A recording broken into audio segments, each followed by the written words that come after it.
घडामोडी।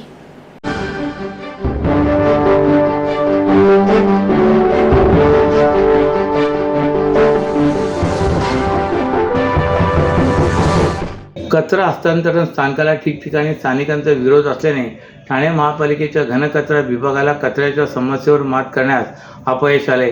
अगोदर सीपी तलाव येथील व नंतर घोडबंदर रोड येथील मुल्लाबाग परिसरातील कचरा हस्तांतरण स्थानकाला विरोध झाला।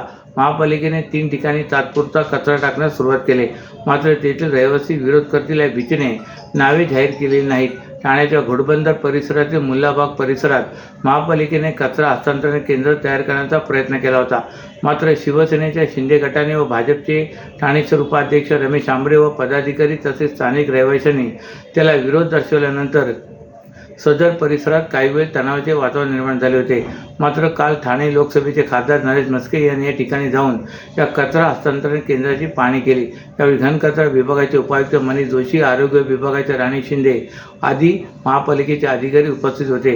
यावेळी म्हस्के म्हणाले की घोडबंदर परिसरात मेट्रोचे काम जोरात सुरू असून त्या कामामुळे होणाऱ्या धुळीचे प्रदूषण यामुळे घोडबंदर वासीय आधीच त्रासलेले असताना मुल्लाबाग परिवहनच्या डेपोमध्ये कचरा हस्तांतरण केंद्र तयार करून दुर्गंधीचे साम्राज्य पसरणार, त्यामुळे येथील नागरिक मेटाकुटीला येणार आहेत।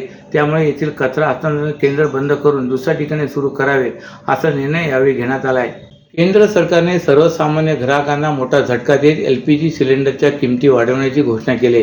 केंद्रीय पेट्रोलियम व नैसर्गिक वायूमंत्री हरदीप सिंग पुरी यांनी काल जाहीर केले की LPG गॅस सिलेंडरची किंमत 50 रुपयांनी वाढवली। हा निर्णय सर्व ग्राहकांसाठी लागू असणार आहे। उज्ज्वला योजनेतील लाभार्थ्यांनाही ही वाढीव किंमत भरावी लागणार आहे। उज्ज्वला योजनेतील लाभार्थ्यांना प्रति सिलेंडर 550 तर सामान्य ग्राहकांना 853 रुपये द्यावे लागणार आहेत। याआधी ही किंमत अनुक्रमे 500 रुपये व 803 रुपये एवढी होती। केंद्रीय मंत्र्यांनी स्पष्ट केले आहे की दर 2 ते 3 आठवड्यांनी याचे पुनरावलोकन केले जाईल। उत्पादन शुल्कात केलेली वाढ सामान्य ग्राहकांवर लादली जाणार नाही। यामागील मुख्य उद्देश म्हणजे तेल कंपन्यांना झालेल्या तोट्याची भरपाई करणे हाच असून पेट्रोल आणि डिझेलवरील उत्पादन शुल्कात प्रति लिटर 2 रुपयांनी वाढ केली। हा निर्णय कच्च्या तेलाच्या जागतिक किमती प्रत्यक्षात घसरणीच्या मार्गावर असताना घेण्यात आला आहे। अर्थ मंत्रालयाच्या नवीन अधिसूचनेनुसार हे बदल 8 एप्रिल 2025 पासून लागू होणार आहेत, परंतु या वाढीमुळे ग्राहकांवर कोणताही परिणाम होणार नसल्याचे त्यांनी स्पष्ट केले आहे। निसर्गातील जैव साखळी कुठेतरी अप्रत्यक्षपणे नष्ट करण्याचे काम माणसांकडून होत असून जंगलतोड, वन्यजीवांची शिकार अशा घटना सातत्याने होत आहेत। मात्र याला काहीसा लगाम घालण्यासाठी वन विभागाने पावले उचललीत।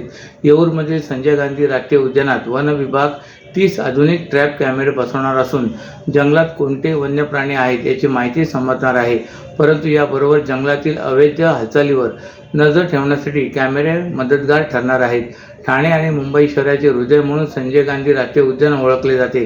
साधारण 10,000 स्क्वेअर किलोमीटर परिसर असणाऱ्या राष्ट्रीय उद्यानाचा 60% भाग हा वन विभागाच्या येऊर रेंजमध्ये मोडतो। वाढत्या अतिक्रमणामुळे जंगलातील जैवसृष्टी धोक्यात आली आहे। वन विभाग जंगलातील वन्यजीव आणि वनसंपदेचा सुरक्षा करण्यासाठी कसोशीने प्रयत्न करत असताना आता मदतीसाठी कॅमेऱ्याचा तिसरा डोळा नजर ठेवून असणार आहे। विभागाचे उपसंचालक प्रदीप पाटील यांच्या मार्गदर्शनाखाली येऊर रेंजमधील महत्त्वाच्या 30 ठिकाणी ट्रॅप कॅमेरे बसवले जाणार आहेत। जंगलात बिबटे, माकड, हरण, मुंगूस, रानमांजर, रानडुक्कर असे साधारण 40 प्रकारचे वन्यजीव आढळून येतात। या वन्यजीवांबरोबर जंगलाची देखभाल करण्याची मोठी जबाबदारी वन विभागाकडे आहे। त्यामुळे जंगलाची सुरक्षा अधिक भक्कम होण्याच्या दृष्टीने मोक्याच्या ठिकाणी ट्रॅप कॅमेरे बसवले जाणार आहेत। त्यामुळे ट्रॅप कॅमेऱ्याची ही योजना जंगलाच्या सुरक्षेसाठी एक महत्त्वपूर्ण पाऊल ठरणार आहे।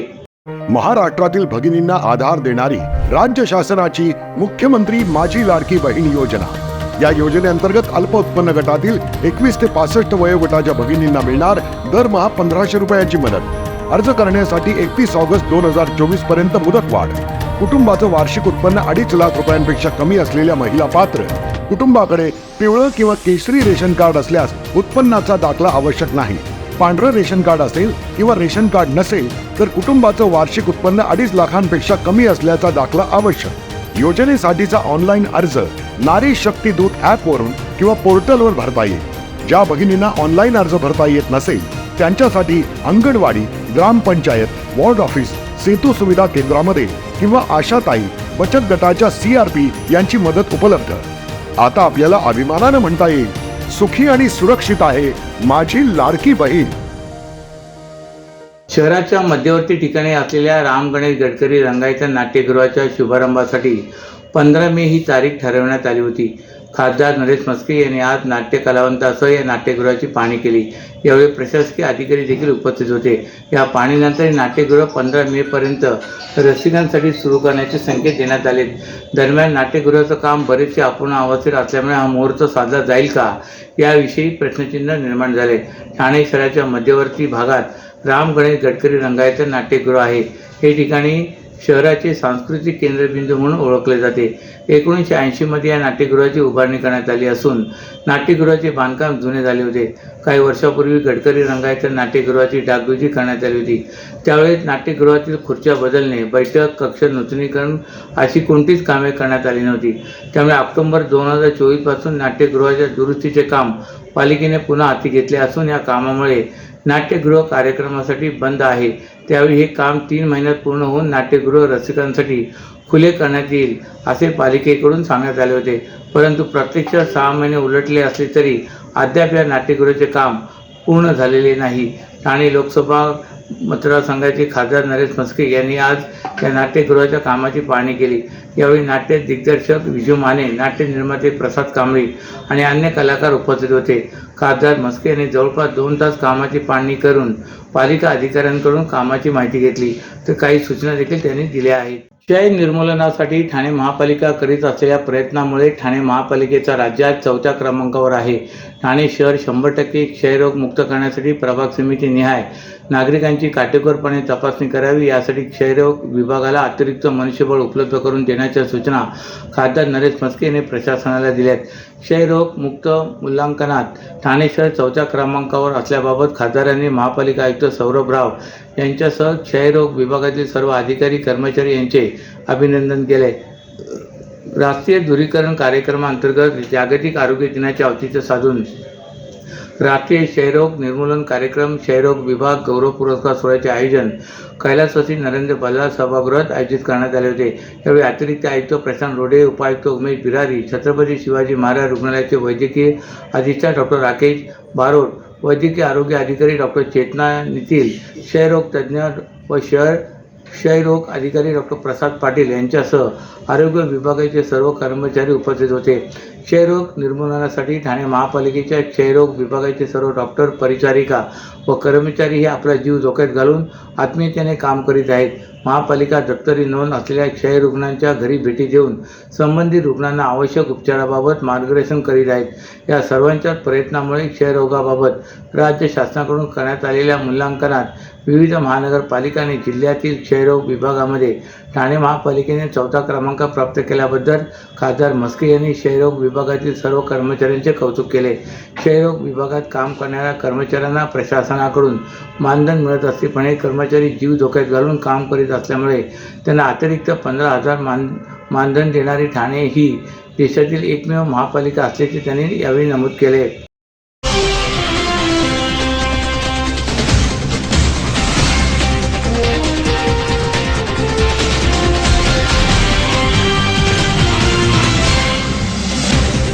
तर या होत्या आजच्या काही ठळक घडामोडी. तर पुन्हा भेटू याच वेळी याच ठिकाणी. ठाणे दर्पण या वृत्तवाहिनीचे प्रसारण YouTube वर पाहायला विसरू नका.